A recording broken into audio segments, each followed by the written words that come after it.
Tomurcuk kısmının yapımıyla başlayalım. Çaprazı görüyorum. Bir sihirli halka içerisinden çalışacağım. İpimi alıyorum ve kilitliyorum.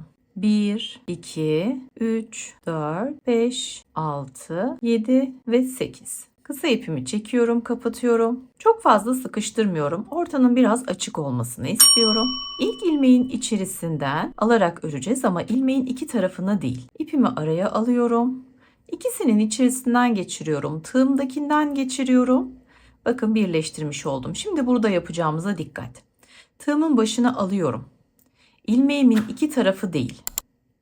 Sadece ön tarafı. Bu ipi de arada yürütmek için aldım. Tığımdan geçiriyorum. Üçünü bir kapatıyorum. Tığımın başına alıyorum. İlmeğin ön tarafındaki ilmeği alarak bir tekli trabzan yapıyorum. Şimdi bir sonrakine atlıyorum. Bakın her ikisine de tığımı geçirdim. İpimi arada yürütmek için aldım. Tığımdakinin içinden geçiriyorum. İlmek kaydırmayla birleştiriyorum. Tığımın başına alıyorum. Aynı yerdeyim. Dikkat. İlmeğin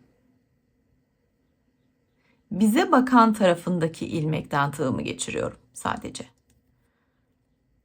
İpimi alıyorum. Üçünü bir örüyorum. Tığımın başına geçiriyorum. Ön ilmekten alıyorum. Üçünü bir örüyorum.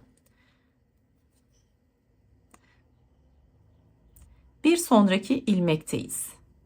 8 defa tekrarlayacağız. Kapatmadan önce şunu göstermek istiyorum. Şöyle ince bir tığ ile göstereceğim. Neden ön ilmeklerden alarak yaptık? Bakın burada kalan arka ilmeklerden biz yaprak çalışacağız biraz sonra. Yaprakları nasıl birleştireceğiz? Hangi yöntemle yaprakları öreceğiz? Hepsini gösteriyor olacağım. Arkada bıraktığımız ilmeklerden açık renkli ipimi geçiriyorum ve kilitliyorum. Şöyle sıkıştırıyorum. 1, 2, 3, 4, 5, 6, 7, 8, 9, 10, 11, 12. 12 tane zincir çekiyoruz. Zincirimi şöyle hafif yan çeviriyorum. Arka kısımlarında bulunan bakın şu kesik çizgilerden örerek yapacağız. Sebebini de ördükten sonra göstereceğim. Bir tane sık iğne yapıyoruz. Tığımın başına alıyorum. Bir yanındakine bir tane tekli trabzan. Üçünü bir çekiyorum. Tığımın başına alıyorum. Bir sonrakine ikisini bir, ikisine bir ikili trabzan. Bir sonrakine ikisine bir, ikisine bir ikili trabzan. İki tane ikili trabzan yaptık. Şimdi sonraki iki taneye bir tanesini ördüm. İkisini bir, ikisini bir üçlü trabzan yapıyorum. Bir tane ördüm. İkisini bir, ikisini bir. Şimdi tam tersine devam edeceğiz. Tığımın başına alıyorum. Bir tane ikili trabzan. Bir sonrakine yine ikili trabzan. Bir sonrakine tekli trabzan.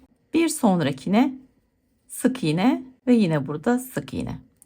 Bakın şimdi yaprağımızı yaptık. Ama böyle ince bırakmayacağız. Yaprağımızı daha dolgun bir yaprak haline getireceğiz. Onu da nasıl yapacağımı biraz sonra anlatacağım.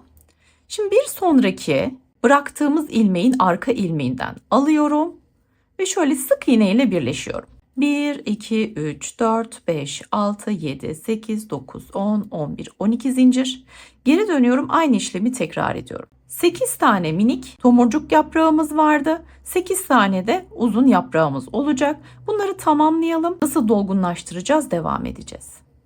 Son yaprağı da yaptıktan sonra ilk yaprağımızın şöyle dibinden sık iğne ile birleşiyorum. Şimdi ipimizi hiç kopartmadan dönerek örmeye devam edeceğiz. Hemen ilk ilmekten bir sık iğne yapıyorum. Bir yanındakine bir sık iğne. Tığımın başına alıyorum. Burada hemen bir tekli trabzan çalışıyoruz. Üçünü bir alıyorum. Arka arkaya iki tane ikili trabzan çalışıyorum. Bakın şöyle dikkat edersek bu tarafta yaptığımızın aynısını diğer tarafta uyguluyoruz zaten. Şimdi iki tane üçlü trabzan, iki tane tekrar ikili trabzan, bir tane tekli trabzan ve sonuncuya bir tane sık iğne. Bakın yaprağı daha dolgun hale getirdik. Daha önce çalışmış olduğumuz zincirin kesik çizgilerden alarak ördüğümüz işlem sonucunda bakın diğer taraf bu şekilde zincir kalıyor. Yaprağı tamamladığımızda da arada herhangi bir boşluk olmamış oluyor. Yaprağı kalınlaştırdık ama yine kenarlarla dolgun bir yaprak görüntüsü vereceğiz. O yüzden videoyu atlamadan izlemeye devam edelim. 1-2 zincir çekiyorum ve bir sonraki, bakın şuradaki, daha doğrusu ilk trabzanın tepesine ilmek kaydırmayla devam edeceğim. Şimdi burada kaldık. İpimi koparmıyorum. İpimi koparmadan devam edeceğim. Nasıl öreceğiz? Aşağıya iniyoruz. İlmeklerden alıyorum, tığımdakinden geçiriyorum. Alıyorum, tığımdakinden geçiriyorum. Alıyorum, tığımdakinden geçiriyorum. Birleşim yerine kadar devam ediyoruz. Tamamladık. Geldik aradaki sık iğneye. Burada da aynısını yapıyorum. Alıyorum, tığımdakinden geçiriyorum. Şimdi diğer yaprağa, ortadaki birleşim yerinden ilmek kaydırmayı yaptıktan sonra hemen ilmek atlamadan örmeye devam ediyoruz. 2 tane sık iğne. Yaprağın diğer tarafında aynı işlemi yapacağız. 2 zincirle ilmek kaydırmayla yine araya ineceğiz. Arada ilmek kaydırma yapıyoruz bu sefer. Bir altta sık iğne ile birleştirmiştik. Bütün yaprakları tamamlayalım. İpimi kopartıp sabitleyeceğim. Tercih edecek olan arkadaşlar kenar örgüsüne geçmeden önce diğer tarafı da ilmek kaydırma yapabilirler. Siz de benim gibi mi örmeyi tercih ediyorsunuz? Yoksa her iki tarafı da tamamlayacak mısınız? Yorumlardan yazarsanız birbirimize de ilham vermiş olalım. Kanalıma da henüz abone değilseniz ücretsiz abone olabilir. Bildirimlerinizi açarak paylaşımlarımdan anında haberdar olabilirsiniz. Üyelik sistemim de var. Üye olarak da kanal ayrıcalıklarından yararlanabiliyorsunuz. Özel içeriklere de ulaşabileceksiniz. Şimdi kenar yapımına geçelim.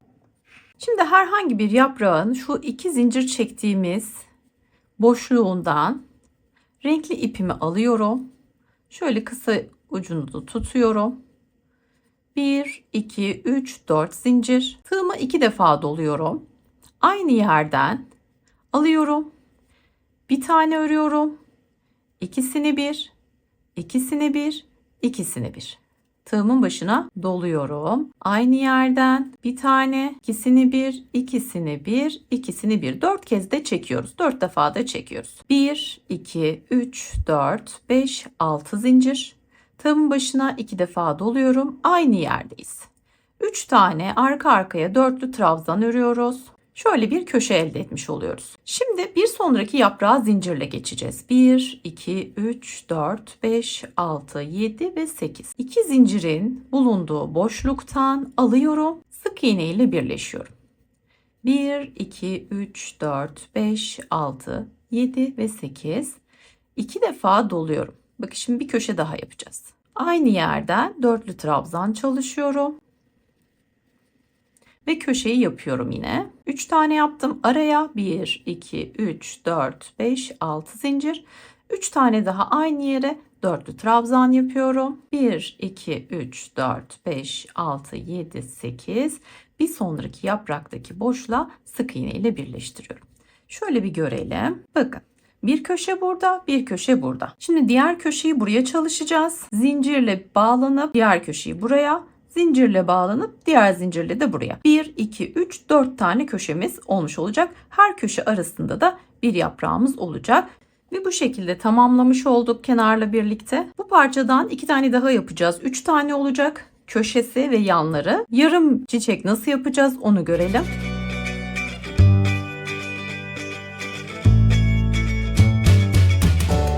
Şimdi tomurcuğumuzun herhangi bir yaprağından ipimi sabitleyerek başlıyorum.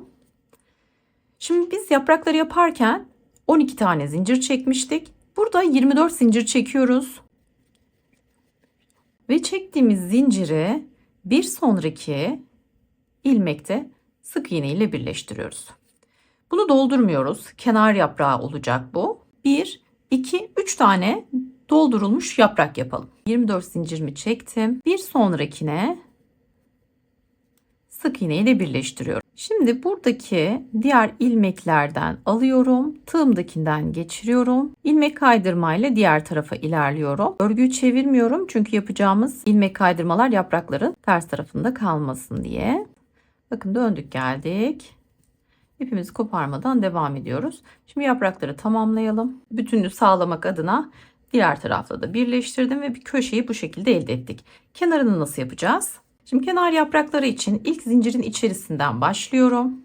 Şöyle düğümleyerek sabitleyelim. Tam ortasından. 1, 2, 3, 4 zincir.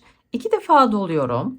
Aynı yerden dörtlü trabzanımı yapıyorum. Bir tane daha yapıyorum. Şimdi burasını tamamlamış olduk. 1, 2, 3, 4, 5, 6, 7 ve 8. İlk yaprağımın tam köşesinden alıyorum. Sık iğne ile birleşiyorum. Bunu köşe yapmış olarak kabul ediyoruz. 1, 2, 3, 4, 5, 6, 7, 8. Tığımın başını 2 defa doluyorum. Bir sonraki yaprakta köşe çalışıyoruz. Şimdi aynısını diğer tarafa yapacağız. Yani ne yapacağım? 8 zincir çekeceğim. Sık iğne ile birleşeceğim. 8 zincir çekeceğim. 3 tane dörtlü trabzan yapacağım. Şimdi bandanamızı tamamlamak için bu yarım örmüş olduğumuz motiften 2 tane daha yapıyoruz. Nasıl birleştireceğiz? Kenarında ne işlem yapacağız? Onları detaylıca anlatıyor olacağım.